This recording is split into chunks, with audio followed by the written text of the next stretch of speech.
Hi hello welcome back to my YouTube channel. ಹೇಗಿದ್ದೀರಾ ಎಲ್ಲರೂ? I hope ನೀವೆಲ್ಲರೂ ಚೆನ್ನಾಗಿದ್ದೀರಾ ಅನ್ಕೊಂಡು ಇವತ್ತಿನ ವಿಡಿಯೋನ ಸ್ಟಾರ್ಟ್ ಮಾಡ್ತಾ ಇದ್ದೀನಿ. ಲಾಸ್ಟ್ ವಿಡಿಯೋದಲ್ಲಿ ನೀವೆಲ್ಲರೂ ನೋಡಿದ್ರಿ, ನಾವು ಸ್ಟ್ರಾಬೆರಿ ಪಿಕ್ಕಿಂಗ್ ಹೋಗಿದ್ವಿ. ಸೊ ಅಲ್ಲಿಂದ ಒಂದು ಬಾಸ್ಕೆಟ್ ಫುಲ್ ಸ್ಟ್ರಾಬೆರೀಸ್ಗಳನ್ನ ತಗೊಂಡ್ಬಂದಿದ್ವಿ. ಸ್ಟ್ರಾಬೆರಿನ ಜಾಸ್ತಿ ಜನ ಇಷ್ಟಪಡ್ತಾರೆ, ಎಂಥವ್ರಿಗೂ ನೋಡಿದ ತಕ್ಷಣ ಇಷ್ಟ ಆಗುವಂತ ಹಣ್ಣು. ಬಲ್ಕ್ ಆಗಿ ಸ್ಟ್ರಾಬೆರೀಸ್ ಇದ್ದಾಗ ಎಷ್ಟಂತ ತಿನ್ನೋಕ್ಕಾಗುತ್ತೆ ಅಲ್ವಾ? ಸೊ ಆ ತರ ಇದ್ದಾಗ ಡಿಫ್ರೆಂಟ್ ರೆಸಿಪೀಸ್ಗಳನ್ನ ಮಾಡ್ಕೊಂಡ್ರೆ ಹೆಚ್ಚಾಗಿ ಸವಿಬಹುದು. ಸ್ಟ್ರಾಬೆರೀಸ್ ನ ಯೂಸ್ ಮಾಡ್ಕೊಂಡು ತುಂಬಾನೇ ವೆರೈಟೀಸ್ ಮಾಡಬಹುದು.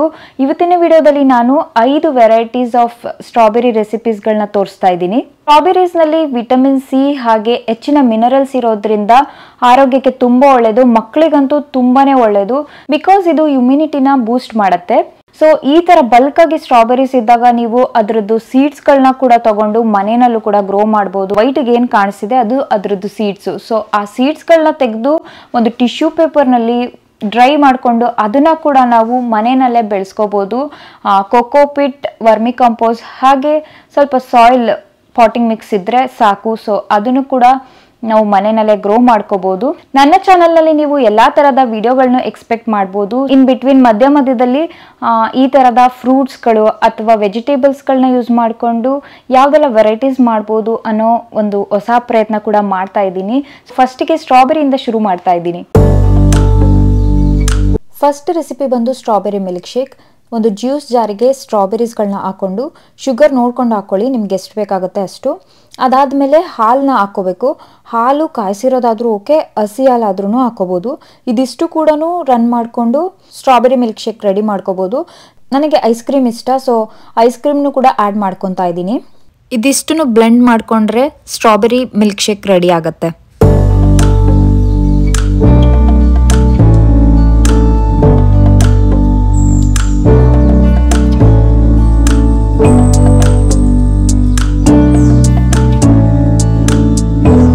ನೆಕ್ಸ್ಟ್ ರೆಸಿಪಿ ಬಂದು ಸ್ಟ್ರಾಬೆರಿ ಕುಲ್ಫಿ. ಸೊ ಒಂದು ಪ್ಯಾನ್ ಅನ್ನ ಸ್ಟವ್ ಮೇಲೆ ಇಟ್ಕೊಂಡು ನಾನಿಲ್ಲಿ 2 ಕಪ್ ಮೆಜರ್ಮೆಂಟ್ ಅಲ್ಲಿ ಹಾಲು ತಗೋತಾ ಇದ್ದೀನಿ. ಹಾಗೆ ಶುಗರ್ನ 1-2 ಸ್ಪೂನ್ ಶುಗರ್ ಹಾಕೊಂಡಿದ್ದೀನಿ. 2 ಕಪ್ ಹಾಲು 1 ಕಪ್ ಹಾಲಾಗೋವರೆಗೂ ಮೀಡಿಯಂ ಫ್ಲೇಮ್ ನಲ್ಲಿ ಇಟ್ಕೊಂಡು ಕುದಿಸ್ಕೋಬೇಕು. ಅದಾದ್ಮೇಲೆ ಅದನ್ನ ತಣ್ಣಗಾಗಕ್ ಬಿಡ್ಬೇಕು. ಒಂದು ಜ್ಯೂಸ್ ಜಾರ್ಗೆ 1 ಕಪ್ ಅಷ್ಟು ಸ್ಟ್ರಾಬೆರಿನ ಕಟ್ ಮಾಡಿರೋದನ್ನ ತಗೋಬೇಕು.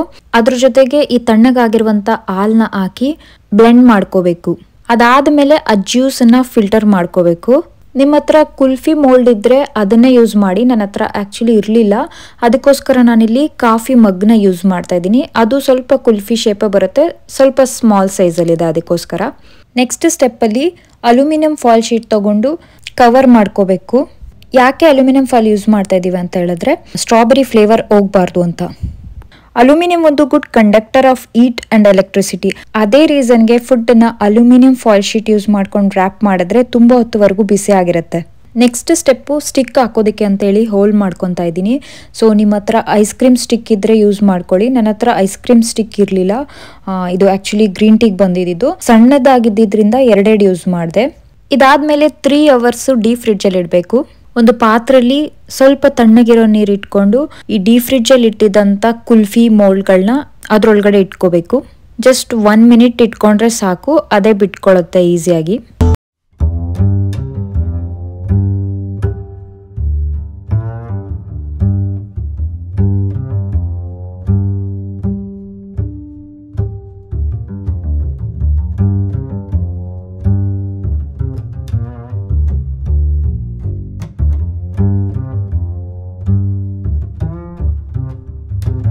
ಫ್ರೆಂಚ್ ಟೋಸ್ಟ್ ರೋಲ್ಸ್ ಅಂತ. ಇದನ್ನ ಮಾಡೋದಕ್ಕೆ ನಮಗೆ ಬೆಣ್ಣೆ, ಹಾಲು, ಮೊಟ್ಟೆ, ಸ್ಟ್ರಾಬೆರಿ, ಶುಗರ್ ಪೌಡರ್, ಚಕ್ಕೆ ಪುಡಿ ಹಾಗೆ ಬ್ರೆಡ್, ಇಷ್ಟು ಇಂಗ್ರೀಡಿಯೆಂಟ್ಸ್ಗಳು ಬೇಕಾಗುತ್ತೆ. ಬೆಣ್ಣೆಗೆ ಶುಗರ್ ಪೌಡರ್ ಹಾಕೊಂಡು ಚೆನ್ನಾಗಿ ಮಿಕ್ಸ್ ಮಾಡ್ಕೋಬೇಕು. ಒಂದು ಬೌಲ್ ತಗೊಂಡು ಶುಗರ್ ಪೌಡರ್, ಹಾಲು ಹಾಗೆ ಮೊಟ್ಟೆನ ಹಾಕೊಂಡು ಚೆನ್ನಾಗಿ ಮಿಕ್ಸ್ ಮಾಡ್ಕೋಬೇಕು.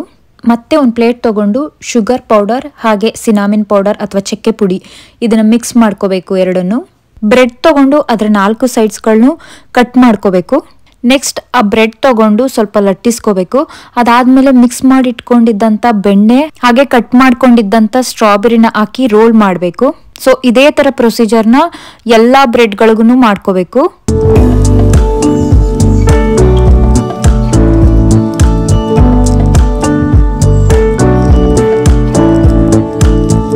ಒಂದು ಪ್ಯಾನಿಗೆ ಸ್ವಲ್ಪ ತುಪ್ಪ ಹಾಕಿ ರೆಡಿ ಮಾಡ್ಕೊಂಡಿದ್ದಂತ ಬ್ರೆಡ್ ರೋಲ್ಸ್ ನ ಎಗ್ ಮಿಕ್ಸ್ಚರ್ ಜೊತೆಗೆ ಹಚ್ಕೊಂಡು ಒಂದೊಂದೇ ರೋಲ್ಸ್ ಗಳನ್ನ ತೆಗೆದು ಪ್ಯಾನ್ ಅಲ್ಲಿ ಹಾಕ್ಬೇಕು.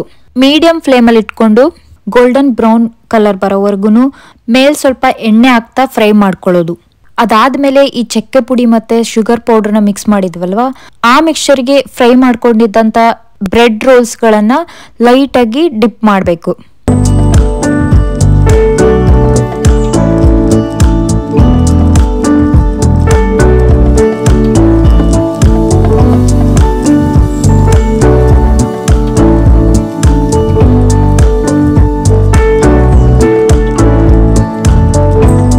ಸ್ಟ್ರಾಬೆರಿ ಕೇಸರಿ ಇದು ಸ್ವಲ್ಪ ಲಾಂಗ್ ಟೈಮ್ ಆಗುತ್ತೆ.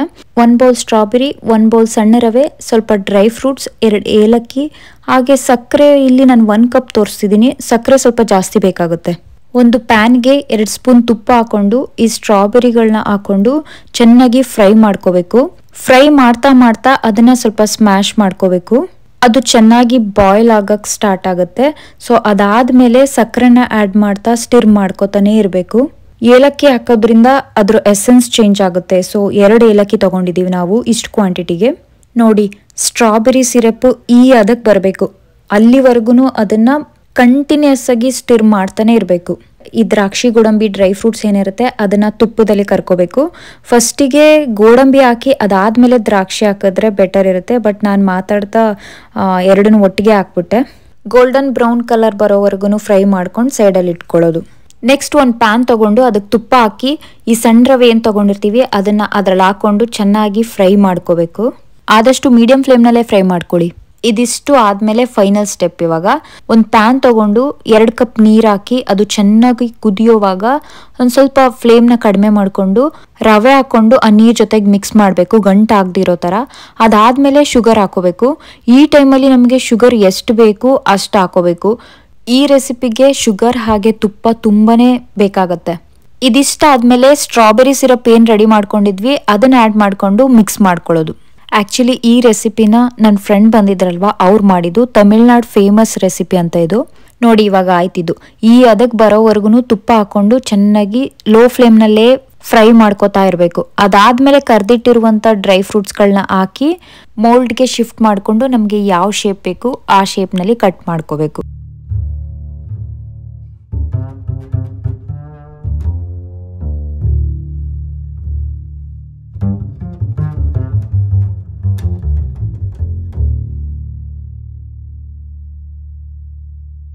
ದೊಡ್ಡ ಬೌಲಲ್ಲಿ ಸ್ಟ್ರಾಬೆರಿ ಹಾಗೆ ಏಲಕ್ಕಿ ಪುಡಿ, ಶುಗರ್ ನಾನು ಇಲ್ಲಿ 2 ಥರ ತೊಗೊಂಡಿದ್ದೀನಿ, ಬ್ರೌನ್ ಶುಗರ್ ಮತ್ತು ನಾರ್ಮಲ್ ಶುಗರ್. ನೀವು ಯಾವುದಾದ್ರೂ ಶುಗರ್ನ ಪ್ರಿಫರ್ ಮಾಡ್ಬೋದು. ಇದ್ರ ಜೊತೆಗೆ 1-2 ಸ್ಪೂನಷ್ಟು ಕಾರ್ನ್ಫ್ಲೋರ್ನ ತಗೋಬೇಕು. ಒಂದು ಜ್ಯೂಸ್ ಜಾರ್ಗೆ ಸ್ಟ್ರಾಬೆರೀಸ್ ಹಾಗೆ ಶುಗರ್ನ ಹಾಕೊಂಡು ಬ್ಲೆಂಡ್ ಮಾಡ್ಕೋಬೇಕು. ಕಾರ್ನ್ಫ್ಲೋರ್ನ ನೀರಲ್ಲಿ ಹಾಕಿ ಚೆನ್ನಾಗಿ ಮಿಕ್ಸ್ ಮಾಡಿಕೊಂಡು ಸೈಡಲ್ಲಿ ಇಟ್ಕೊಂಡಿರೋಣ. ಈಗ ಒಂದು ಪಾತ್ರೆಗೆ 1 ಕಪ್ ಹಾಲು, 1 ಕಪ್ ನೀರನ್ನು ಹಾಕಿ ಶುಗರ್ ಒಂದು ಅರ್ಧದಿಂದ 3/4 ಕಪ್ ಅಷ್ಟು ಹಾಕೊಂಡು ಸ್ಟಿರ್ ಮಾಡ್ಕೊತಾ ಇರಬೇಕು. ಅದಾದ್ಮೇಲೆ ನಾವು ಮಿಕ್ಸ್ ಮಾಡ್ಕೊಂಡಿದ್ದಂಥ ಕಾರ್ನ್ಫ್ಲೋರ್ದು ಪೇಸ್ಟ್ ಏನಿದೆ ಅದನ್ನ ಹಾಕಬೇಕು. ಅದನ್ನ ಹಾಕಿ ಚೆನ್ನಾಗಿ ಮಿಕ್ಸ್ ಮಾಡಾದ್ಮೇಲೆ ಈ ಥರ ಕುದಿಯೋ ಟೈಮ್ಗೆ ಈ ಸ್ಟ್ರಾಬೆರಿ ಪ್ಯೂರಿ ಏನು ಮಾಡ್ಕೊಂಡಿದ್ವಿ ಅದನ್ನ ಆ್ಯಡ್ ಮಾಡಿಕೊಂಡು ಅದನ್ನು ಕೂಡ ಚೆನ್ನಾಗಿ ಸ್ಟಿರ್ ಮಾಡ್ಕೋಬೇಕು. ಅದಾದ್ಮೇಲೆ ಏಲಕ್ಕಿ ಪುಡಿ ಹಾಕೊಂಡು ಚೆನ್ನಾಗಿ ಬೇಯಿಸ್ಕೊಳ್ಳೋದು. ಆದಷ್ಟು ಮೀಡಿಯಂ ಫ್ಲೇಮ್ನಲ್ಲೇ ಮಾಡ್ಕೊಳ್ಳಿ ಇದನ್ನು. ಈ ಕನ್ಸಿಸ್ಟೆನ್ಸಿಗೆ ಬಂದ ಮೇಲೆ ಅದು ರೆಡಿ ಆಗಿದೆ ಅಂತ ಅರ್ಥ. ಅದಾದ್ಮೇಲೆ ತೆಗೆದು ಅದನ್ನು ಒಂದು ಬೌಲ್ಗೆ ಹಾಕಿ ಡೀಪ್ ಫ್ರಿಡ್ಜ್ ಮಾಡಬೇಕು. ಒಂದು 3 ಅವರ್ಸ್ ಅದನ್ನು ಡೀಪ್ ಫ್ರಿಡ್ಜ್ ಮಾಡಿದ್ರೆ ಸ್ಟ್ರಾಬೆರಿ ಪುಡ್ಡಿಂಗ್ ರೆಡಿ ಆಗುತ್ತೆ.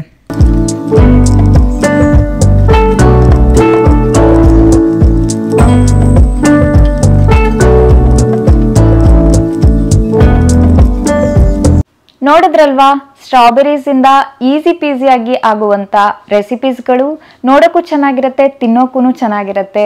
ಸೊ ಈ ತರದ ವಿಭಿನ್ನವಾದ ಪ್ರಯತ್ನಕ್ಕೆ ನಿಮ್ಮ ಅಭಿಪ್ರಾಯನ ತಿಳಿಸೋದನ್ನ ಮರಿಬೇಡಿ. ಐ ಹೋಪ್ ನಿಮಗೂ ಕೂಡ ಈ ವಿಡಿಯೋ ಇಷ್ಟ ಆಗಿರುತ್ತೆ ಅಂತಾನೆ ಭಾವಿಸ್ತೀನಿ. ಅದ್ರ ಜೊತೆಗೆ ಯಾರೆಲ್ಲ ಇನ್ನೂ ನನ್ನ ಚಾನೆಲ್ನ ಸಬ್ಸ್ಕ್ರೈಬ್ ಮಾಡಿಲ್ಲ, ಪ್ಲೀಸ್ ಸಬ್ಸ್ಕ್ರೈಬ್ ಮಾಡ್ಕೊಳ್ಳಿ. ಬೆಲ್ ಐಕನ್ನ ಸೆಲೆಕ್ಟ್ ಮಾಡಾದ್ಮೇಲೆ ಆಲ್ ಅನ್ನ ಆಪ್ಷನ್ನ ಸೆಲೆಕ್ಟ್ ಮಾಡ್ಕೊಳ್ಳಿ. ನಾನು ಅಪ್ಲೋಡ್ ಮಾಡುವಂತ ವಿಡಿಯೋಗಳು ನಿಮಗೆ ವಿತೌಟ್ ಫೇಲ್ ರೀಚ್ ಆಗುತ್ತೆ. ಮತ್ತೆ ಮುಂದಿನ ವಿಡಿಯೋ ಜೊತೆ ನಿಮ್ನೆಲ್ಲ ಭೇಟಿ ಮಾಡ್ತೀನಿ. Until then take